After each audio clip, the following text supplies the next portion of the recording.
ഞാനിവിടെ വിനിഗർ ഇതിലോട്ട് ഒഴിക്കാൻ പോവുകയാണ്.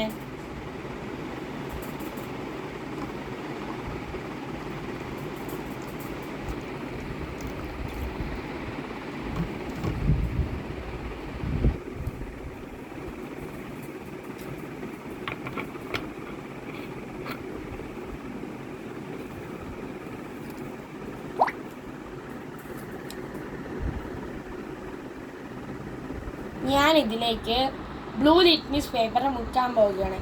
ഇത് റെഡ് ആവുമെന്ന് നമുക്ക് നോക്കാം.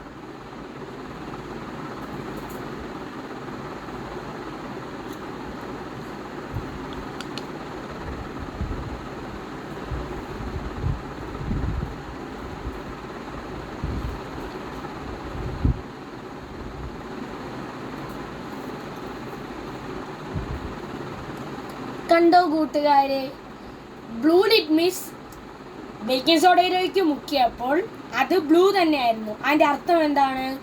അത് ബേസ് തന്നെയായിരുന്നു. നമ്മൾ വിനീഗറിലേക്ക് ബ്ലൂ ലിറ്റ്മസ് പേപ്പർ ഇട്ടപ്പോൾ അത് റെഡായി. അതിൻ്റെ അർത്ഥം എന്താ? അതൊരു ആസിഡ് ആണെന്ന് നമുക്കറിയാം.